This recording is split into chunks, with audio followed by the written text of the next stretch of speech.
What most of you don't know is that I'm not very like you.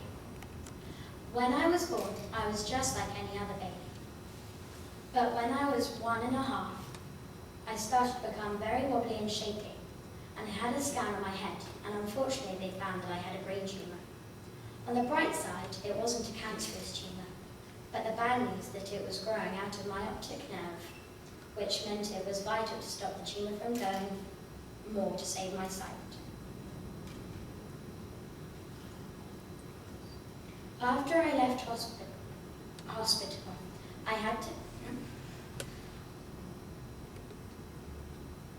to stay in hospital for 6 weeks and had many operations to try and cut out as much of the tumour as possible, and to put in a shunt, which helps drain the brain fluid from my brain.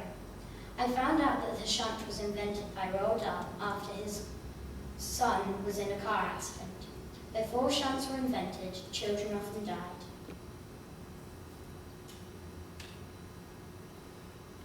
After I left hospital, I had to have a year of chemotherapy.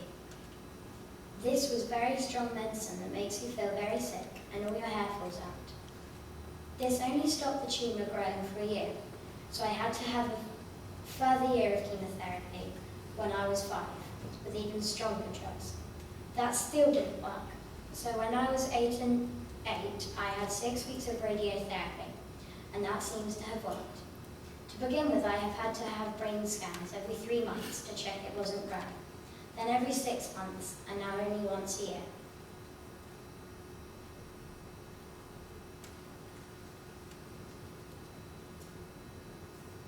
During my 2nd year of chemotherapy, I was lucky enough to be granted a wish by Make-A-Wish Foundation, which is a great charity that grants wishes to very ill children.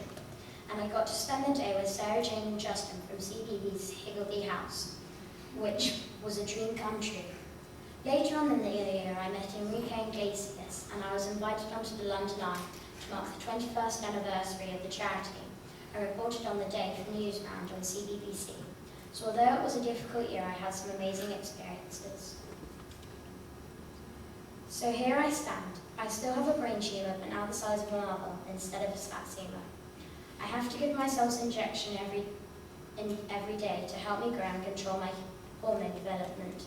And I am blind in my left eye and only partially sighted in my right. If you go like there, then that's what I can see.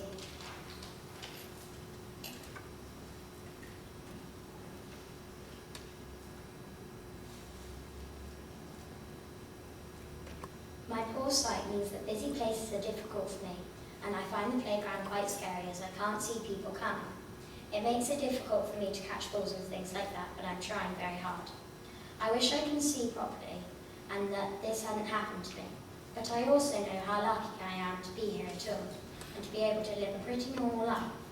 Lots of other people have much bigger problems, and some of the people I was in hospital with weren't as lucky as me, and sadly aren't alive now. From my experience, I think I have learned about what is really important in life and to be grateful for what I have. Sometimes that's hard to remember when bad things happen at school or something, but I try. I also think I understand that everybody has their own problems and we can't always appreciate them, so we should try to be supportive and not judge people too harshly.